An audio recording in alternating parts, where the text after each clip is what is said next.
I want to make an effort for you.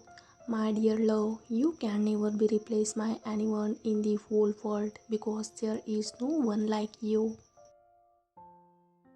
But I have learned an extremely important lesson that before anything happens in the physical world, it has to first take place inside our minds.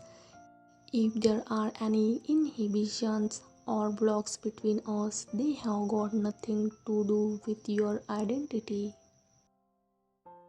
Right now, this is the one thing I want you to know so that you move out from low self worth energies. Be stopping to take it personally, even though I have my own issues and problems to deal with. In all this time, I figured out that in no way, shape, or form our relationship is similar to any other relationship dynamic.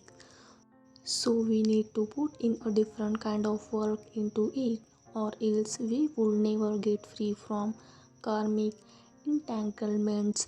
I never used to think like this earlier.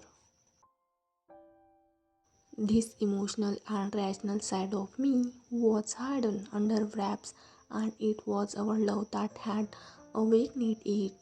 But the suffering was too much to deal with.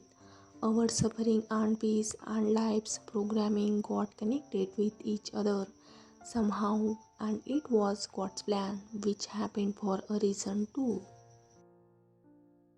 We found love in a hopeless place, and when things become too intense, I felt it was best to put my efforts into things that made more sense and give me some assurance.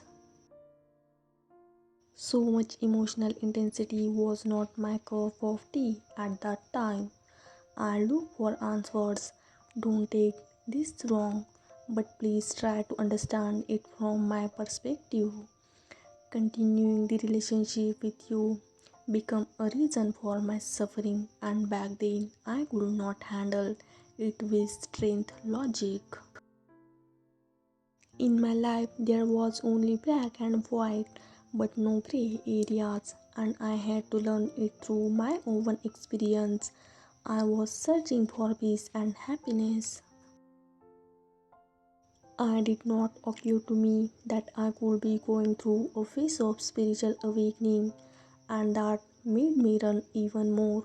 But as an overview, it became clear to me that this very confusion became the reason for me to rationalize where exactly the pain was coming from. This was a whole new experience for me. It was a roller coaster ride at first and was very difficult too, to stay in the here and now without dependencies. But once I started feeling peaceful, there was no going back to the old ways. I got aware that every time I felt peace was during my time in solitude. Now there is a deep sense of gratitude and oneness I feel with you. Thank you for watching.